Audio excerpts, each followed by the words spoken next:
तो चक्कर से जन्म मरण और ये जो आपाधापी, ये बेचैनी, दौड़ धूप समाप्त हो जाए।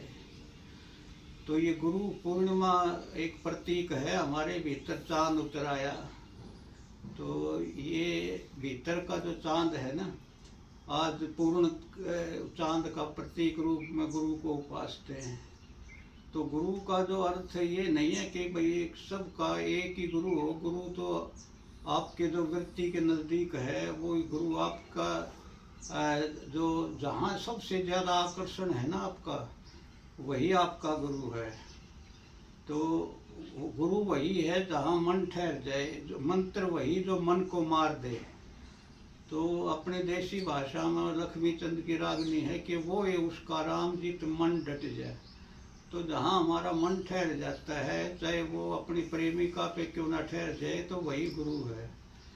तो गुरु का मतलब यही, अपना सबका अलग अलग है। किसी को मन ठहर जाता है कि जब तिजोरी के पास जो पैसे गिनते हैं ना, तो जो बनिए हैं ना उनका तो सारा रस पैसे पे है, तो उनका राम तो पैसा है। और जो योद्धा है उसका रणभूमि में उनका मन ठहर जाता है। वो उनको पता ही नहीं लगता मैं शरीर हूँ, वो शरीर कटे मरे, और उनको कोई वो नहीं, बल्कि आनंद आता है। तो हर आदमी का अलग अलग रस है।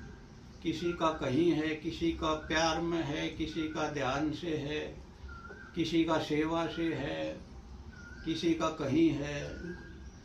तो ये आप अपने तरीके हैं। तो जहाँ जिसको मन ठहर जाए ना, वही विधि है उसकी।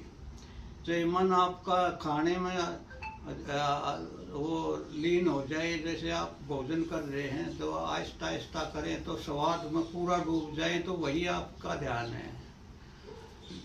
तो जहाँ आपको मस्त वो आए उधर ही रस ले लेना।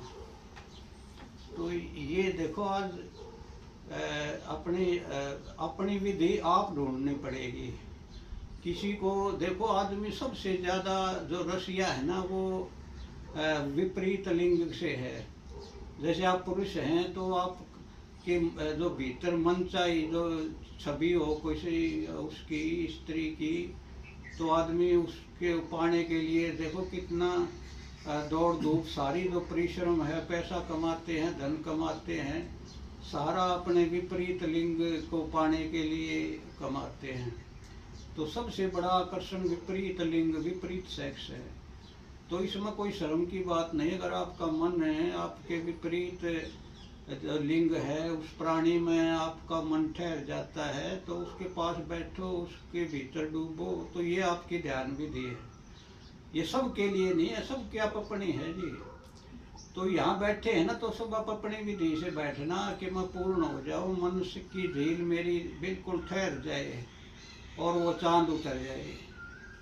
तो किसी की नकल नहीं करना। किसी को सांस पे ध्यान करने से मन ठहरता है, किसी को कैसे ठहरता है, किसी को आकाश को देखने से ठहर जाए, किसी को सौंदर्य से, किसी को गीत गाने में, कोई संगीत में, कोई नृत्य में।